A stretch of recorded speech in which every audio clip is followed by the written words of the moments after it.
O Brasil negocia bilhões com a China e mesmo assim não faz a menor ideia de com quem está lidando.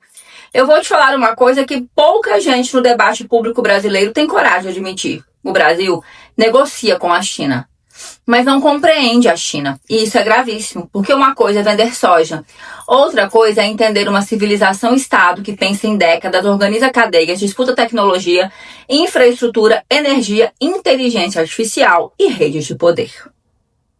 Se eu te disser que a China entende o Brasil melhor que o Brasil entende a China, eu não estou exagerando e nem mentindo. E talvez esse seja um dos maiores problemas estratégicos do Brasil hoje. Porque o Brasil ainda fala da China de um jeito infantil, de um jeito raso, de um jeito provinciano. Uma parte da direita trata a China como se ela fosse só um fantasma ideológico.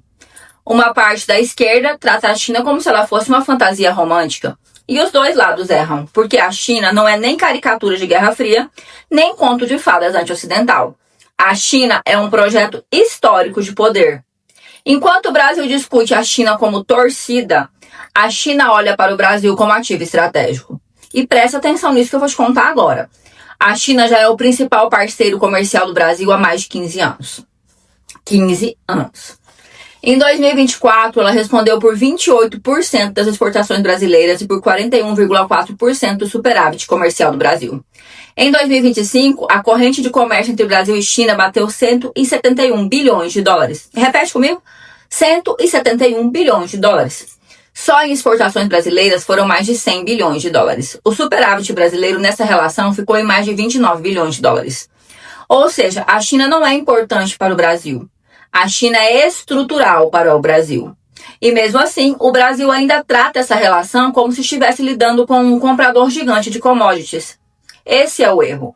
Porque a China não está só comprando soja, minério e petróleo. A China está olhando para portos, está olhando para energia, está olhando para transmissão elétrica, está olhando para minerais críticos, está olhando para baterias, está olhando para logística.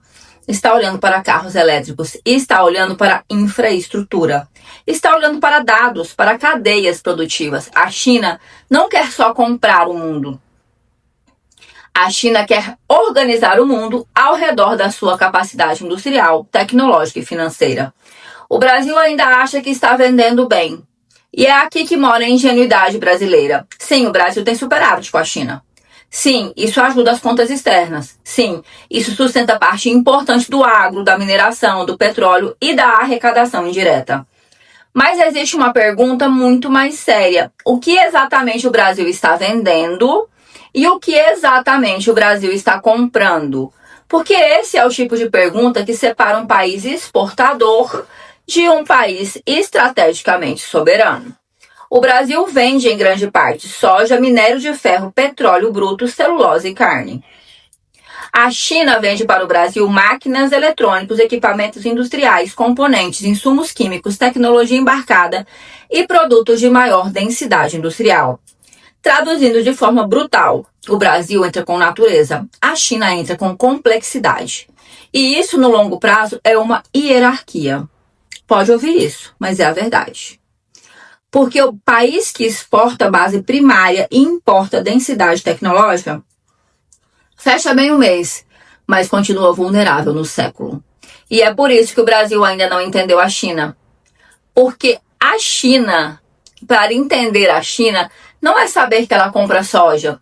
Entender a China é perceber que ela fez algo que muita gente no Ocidente jurava que não ia acontecer. A China enriqueceu sem se ocidentalizar. Olha como isso desmonta décadas de ilusão, porque durante muito tempo, muita gente achou que conforme a China ficasse rica, ela se tornaria uma cópia política dos Estados Unidos ou da Europa. Não aconteceu. A China ficou mais rica, mais industrial, mais sofisticada, mais tecnológica, mais disciplinada em planejamento, mais forte em infraestrutura, mais agressiva em geoeconomia. E fez isso sem abandonar a lógica do próprio Estado chinês. Ou seja, presta atenção, o Ocidente apostou que o mercado mudaria a China. Na prática, foi a China que usou o mercado para ampliar o próprio poder. E o Brasil ainda não processou isso direito. Por isso eu vou dizer uma coisa que incomode muita gente. O Brasil não precisa ter medo da China. O Brasil precisa parar de ser ingênuo diante da China. Porque existe uma enorme diferença entre parceria e dependência. Se o Brasil entender a China estrategicamente, essa relação pode ser uma oportunidade histórica. Mas se continuar agindo como exportador satisfeito com saldo positivo, vai continuar preso no mesmo lugar. Exportando natureza, importando inteligência de cadeia. Exportando volume, importando valor agregado. Exportando território, importando complexidade. E isso, minha gente, não é destino, isso é escolha política. A pergunta certa não é se a China é boa ou ruim. Essa pergunta é rasa. A pergunta correta é: o Brasil vai usar a relação com a China para subir de patamar ou vai continuar sendo um fornecedor eficiente de matéria-prima? Porque a China pensa em décadas. O Brasil muitas vezes pensa em safra, eleição e manchete de 3 dias. A China forma quadros. O Brasil forma opinião rasa e apressada. A China planeja infraestrutura. O Brasil improvisa crise. A China entra em setores estratégicos. O Brasil ainda debate a China como se fosse só uma pauta ideológica de internet. E é por isso que este episódio importa tanto. Porque quem não entende a China, não entende o mundo que já começou. O mundo do século XXI não gira em torno de Washington. Ele gira em torno de cadeias produtivas, rotas energéticas, infraestrutura, dados, tecnologia, minerais críticos, redes logísticas e capacidade industrial. E nisso, a China já joga em Champions League, meus queridos. Enquanto o Brasil ainda está discutindo se ela é amiga ou inimiga no futebol de várzea. Isso é debate de colônia. O Brasil não precisa escolher entre ser anti-China ou anti-Estados Unidos. O Brasil precisa escolher uma coisa muito mais difícil: ser pró-Brasil. Ser adulto, ser estratégico, ser Estado. Exigir contrapartida em investimento, exigir industrialização. Exigir cadeia local, exigir conhecimento, exigir presença nas novas cadeias de energia, baterias, fertilizantes, logísticas e materiais críticos. Porque do jeito que está, a China sabe exatamente o que quer do Brasil. E a pergunta que não quer calar é: nós sabemos o que queremos da China? Porque talvez essa seja a frase mais dura e mais verdadeira desse episódio. O Brasil, ou a China, entende o Brasil muito melhor que o Brasil entende a China. Ela sabe onde estão nossos gargalos, sabe onde estão nossos ativos e sabe onde estão nossos portos. Sabe onde está nossa energia, sabe onde está nosso agro, ela sabe onde estão nossos minérios, ela sabe onde está nossa vulnerabilidade. E nós? Nós ainda estamos chamando de boa fase de comércio ou de uma relação que é muito maior do que comércio. Então eu vou fechar com a pergunta que realmente importa. O Brasil quer ser parceiro soberano da China ou quer continuar sendo só um fornecedor útil da China?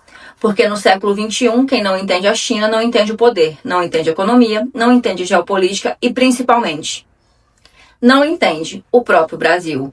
Se você entendeu esse vídeo, comenta aqui embaixo. O Brasil negocia com a China, mas não pensa como Estado.